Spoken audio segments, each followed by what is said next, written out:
नमस्कार विद्यार्थियों। शिक्षा मनोविज्ञान में महत्वपूर्ण बिंदु अभिप्रेरणा के बारे में आज अध्ययन करेंगे।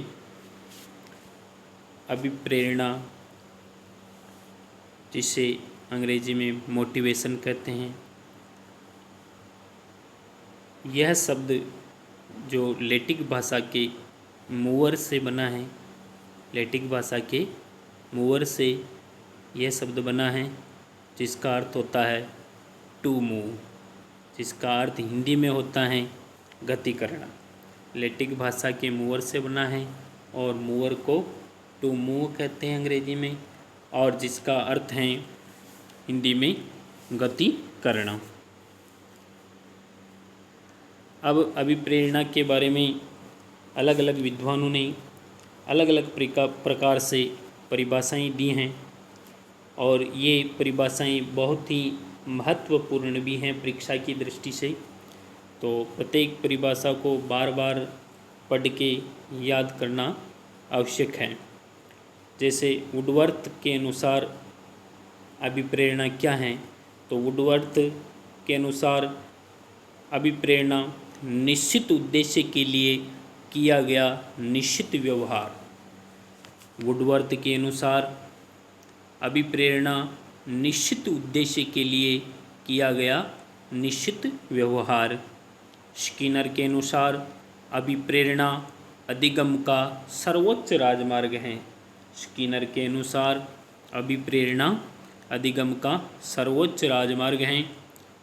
और गुड, जो कि कार्टर वी गुड हैं, कार्टर वी गुड हैं, गुड नहीं है ये, गुड हैं। और इनके अनुसार क्रिया आरंभ करना, जारी रखना और नियंत्रित रखना अभिप्रेरणा की परिभाषा है।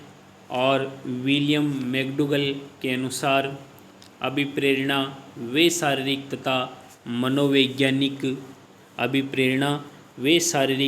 तथा मनोवैज्ञानिक दशाएं हैं जो व्यक्ति को प्रभावित करती हैं। अभिप्रेरणा वे शारीरिक और मनोवैज्ञानिक दशाएं हैं जो व्यक्ति को प्रभावित करती हैं। और क्रेंचफील्ड के अनुसार परिभाषा है अभिप्रेरणा क्या है तथा क्यों है का जवाब है। अभिप्रेरणा क्या है तथा क्यों है का जवाब है। अभिप्रेरणा क्या है और क्यों है, ये जो प्रश्न है उसका जवाब है। क्या है तथा क्यों है का जवाब क्या है, अभिप्रेरणा। ये क्रेंचफील्ड के अनुसार परिभाषा है। अभिप्रेरणा की विशेषताएं, अभिप्रेरणा की विशेषताएं क्या क्या हैं, तो अभिप्रेरणा की विशेषता है शुरुआत किसी आवश्यकता से होती है। अभिप्रेरणा की जो शुरुआत होती है, व्यक्ति के जो अभिप्रेरणा होती हैं वो किसी आवश्यकता को लेकर इसकी शुरुआत होती है, और उसके ख़त्म होने के बाद अभिप्रेरित व्यवहार बंद हो जाता है। जैसे किसी व्यक्ति को भूख लग रही है, या जैसे उसके शरीर में पानी की कमी है, भोजन की कमी है, तो उससे उसको भूख लगेगी और प्यास लगेगी। तो फिर वो जब भूख और प्यास मिट जाएगी, भोजन मिल जाएगा, पानी मिल जाएगा, तो ये अभिप्रेरित व्यवहार बंद हो जाएगा। तो इसकी शुरुआत किससे हुई, भोजन की कमी और पानी की कमी से, और फिर भूख लगी, और ये ख़त्म कैसे हुई, तो ख़त्म भोजन या पानी मिलने से हुई। तो अब इसमें जो आवश्यकता हुई, जैसे कि भोजन की कमी या पानी की कमी, उसको नीड कहते हैं। और जो भूख और प्यास हैं जो महसूस हुई, वो अंतर्नोद कहते हैं, उसको प्रणोद कहते हैं, उसको चालक कहते हैं। भूख और प्यास जो महसूस हुई उसको अंतर्नोद, प्रणोद और चालक कहते हैं, जिसे अंग्रेजी में ड्राइव कहते हैं। और जो भोजन मिला जो पानी मिला उसको प्रोत्साहन कहते हैं, उद्दीपक कहते हैं, और अंग्रेजी में इन्हें इनकेटिव कहते हैं। और ये NDI से ये अभिप्रेरणा चक्र चलता है। तो शुरुआत किसी आवश्यकता से होती है और उसके खत्म होने के बाद ये अभिप्रेरित व्यवहार बंद हो जाता है। इसमें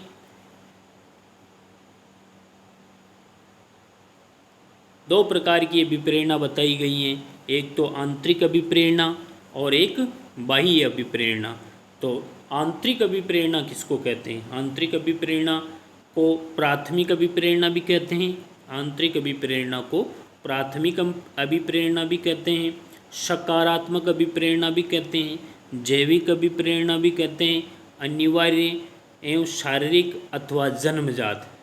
जो आंतरिक प्रेरणा होती हैं वो प्राथमिक होती हैं, सकारात्मक होती हैं, जैविक होती हैं, अनिवार्य होती हैं और शारीरिक अथवा जन्मजात होती हैं। और जो बाह्य अभिप्रेरणा होती हैं वो जैसे आंतरिक है वो प्राथमिक है, तो बाह्य अभिप्रेरणा है द्वितीयक। और आंतरिक अभिप्रेरणा अगर सकारात्मक है तो बाह्य अभिप्रेरणा नकारात्मक है। और आंतरिक अभिप्रेरणा जैविक हैं तो बाह्य अभिप्रेरणा अर्जित हैं।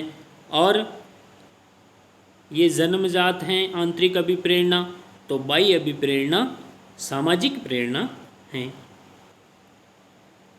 इसमें सबसे अच्छी प्रेरणा आंतरिक प्रेरणा ही है, बाह्य अभिप्रेरणा सही नहीं है। अभिप्रेरणा के दो प्रकार अभिप्रेरणा के प्रकार अलग अलग विद्वानों ने अलग अलग बताए हैं। तो मेस्लो के अनुसार दो प्रकार होते हैं अभिप्रेरणा के। मेस्लो के अनुसार अभिप्रेरणा के दो प्रकार होते हैं, जिसमें पहला है जन्मजात, जिसे आंतरिक कहते हैं। जन्मजात आंतरिक अभिप्रेरणा, जन्मजात अभिप्रेरणा। तो आंतरिक या जन्मजात अभिप्रेरणा क्या है? तो जैसे भूख, प्यास, नींद, काम, उत्सर्जन। जन्मजात आंतरिक अभिप्रेरणा क्या है? भूख, प्यास, नींद, काम और उत्सर्जन। और दूसरी मेस्लो के अनुसार अर्जित हैं, जो बाह्य अभिप्रेरणा है। अर्जित और बाह्य अभिप्रेरणा है तो ये हैं जैसे पुरस्कार, प्रशंसा, प्रतिष्ठा, सम्मान, सफलता, ये सब बाह्य अभिप्रेरणा है। और आंतरिक अभिप्रेरणा है भूख, प्यास, नींद, काम और उत्सर्जन।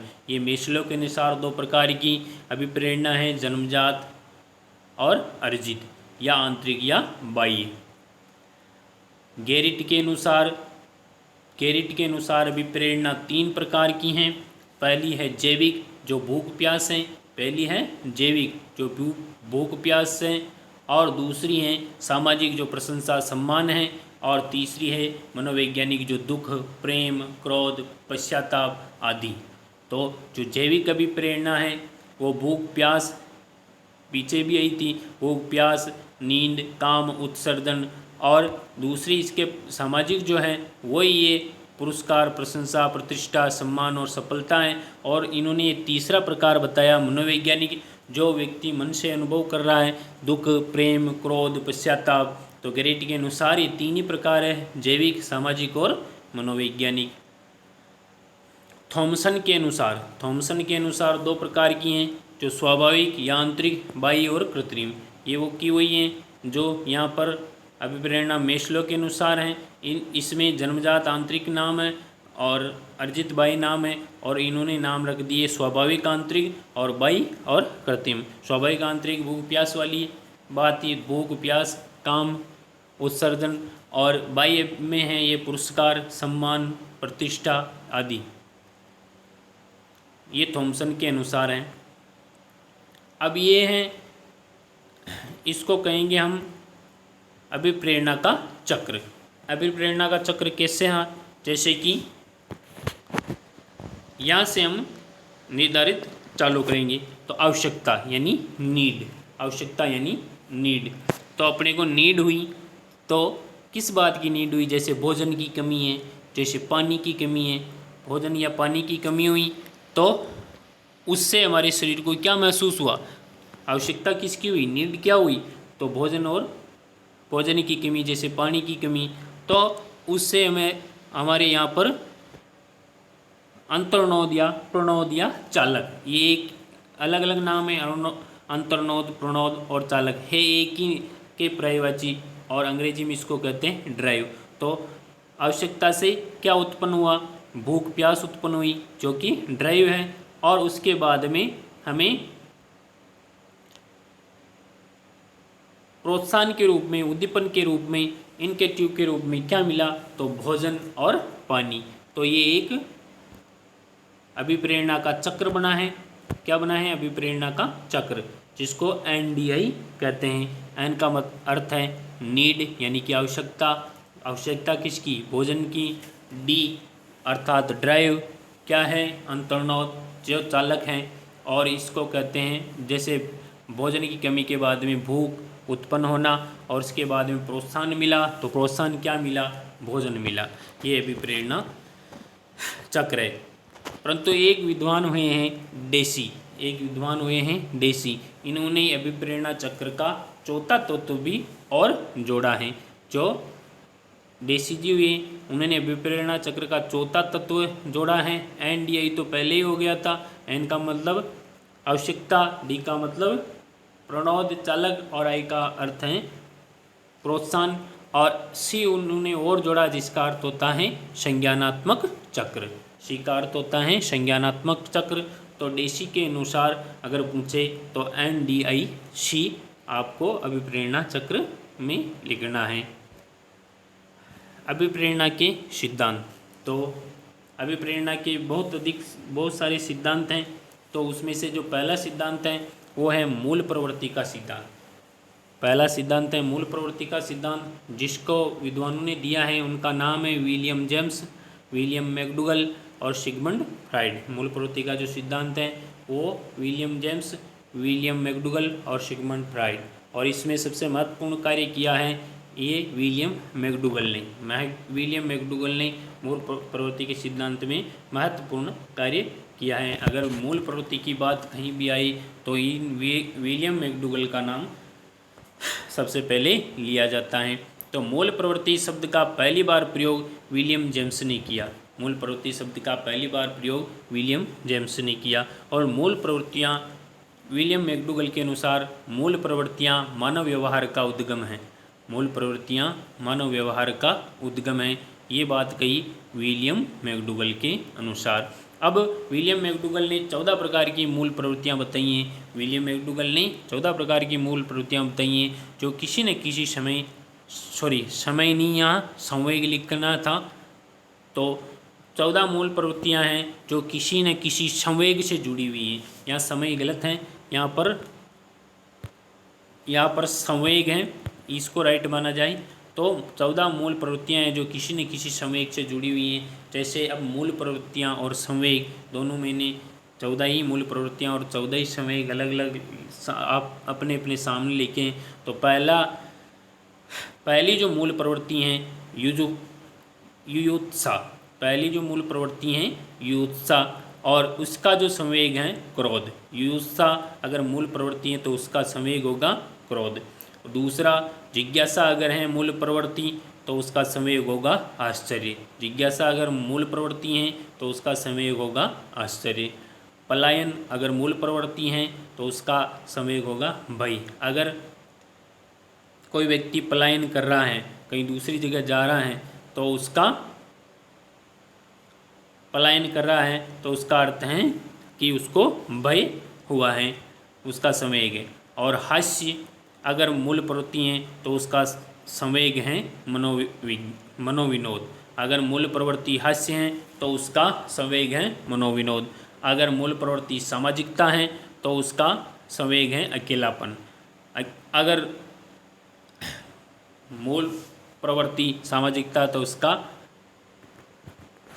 संवेग है अकेलापन। और अगर संभोग मूल प्रवृत्ति है तो उसका संभोग मूल प्रवृत्ति है तो उसका संवेग है काम।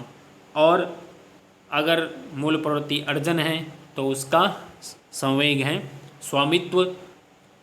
और भोजन अन्वेषण, भोजन की खोज अगर मूल प्रवृत्ति हैं तो उसका अर्थ है भूख। और संतान मूल प्रवृत्ति हैं तो उसका संवेग है वात्सल्य। अगर गौरव मूल प्रवृत्ति हैं तो उसका अर्थ उसका संवेग है आत्माभिमान, और मूल प्रवृत्ति समर्पण है तो उसका संवेग आत्महीनता, और शरणागति अगर मूल प्रवृत्ति हैं तो उसका संवेग करुणा, और निवृत्ति अगर मूल प्रवृत्ति हैं तो उसका संवेग घृणा है, और रचनात्मकता अगर मूल प्रवृत्ति हैं तो उसकी संवेग है कृतिभाव। इसको इस तरीके से सरलता से याद किया जा सकता है कि अगर व्यक्ति में क्रोध उत्पन्न होगा, अगर व्यक्ति में क्रोध उत्पन्न होगा तो वो युयुत्सा यानी युद्ध की इच्छा करेगा। अगर व्यक्ति में आश्चर्य उत्पन्न होगा तो वो जिज्ञासा यानी जानने की इच्छा करेगा। और यदि व्यक्ति में संवेग पहले उत्पन्न होते हैं फिर बाद में मूल प्रवृत्ति आती है, तो यदि उसमें भय उत्पन्न होगा तो वो पलायन करेगा यानी चला जाएगा, भाग जाएगा। और जैसे मनोविनोद उसके मन में आवश्यकता हो रही है कि मुझे मनोविनोद करना है तो फिर वो हंसेगा। अकेलापन होगा तो फिर वो समाज में जाएगा, और काम होगा तो संभोग में उसकी मूल प्रवृत्ति होगी। और स्वामित्व का अगर उसके मन में भाव आएगा तो वो अर्जन करेगा, इकट्ठा करेगा। भूख अगर उसको लगेगी तो भोजन की खोज करेगा, और वात्सल्य अगर उसके भाव पैदा होगा तो वो संतान की चाह करेगा। और आत्माभिमान अगर होगा तो वो गौरव, किसी को आत्माभिमान है तो वो गौरव होगा तब उसको अच्छा लगेगा। और आत्महीनता है तो वो समर्पण कर देगा। और करुणा है तो शरणागति, और घृणा है तो उसको निवृत्ति यानी छोड़ेगा। और कृतिभाव है क्योंकि किसी चीज़ को बनाने की इच्छा है तो रचनात्मकता की तरफ जाएगा। इस तरीके से इसको याद किया जा सकता है। केवल मनुष्य में पाई जाने वाली मूल लिखना था यहाँ पे, तो केवल मनुष्य में पाई, यहाँ पर मूरी नहीं है मूल है, तो केवल मनुष्य में पाई जाने वाली मूल प्रवृत्ति है हास्य। केवल मनुष्य में पाई जाने वाली मूल प्रवृत्ति है हास्य, और प्रबल संवेग है भय। केवल मनुष्य में ही पाया जाता है ये हास्य, और मूल प्रबल संवेग अगर पूछे तो उसका उत्तर होगा भय। सिगमंड फ्राइड के अनुसार दो प्रकार की मूल प्रवृत्ति, जीव प्रवृत्ति और मृत्यु प्रवृत्ति। जीवन मूल प्रवृत्ति और मृत्यु प्रवृत्ति। तो जीव प्रवृत्ति कौन सी है? तो सृजन, निर्माण, प्रणय की प्रवृत्ति। इसे सिगमंड फ्राइड ने इरोज नाम दिया है। जीव प्रवृत्ति को इरोज नाम दिया है। और मृत्यु प्रवृत्ति जो विध्वंसकारी प्रवृत्ति है जिसका परिणाम विनाशकारी होता है, तो इसको थेनाटोस कहा है। एक तो इरोज है, एक थेनाटोस है। इरोज का अर्थ है जीव प्रवृत्ति, थेनाटोस का अर्थ है मृत्यु प्रवृत्ति। सिगमंड फ्राइड जी के अनुसार दो प्रकार की मूल प्रवृत्ति होती है।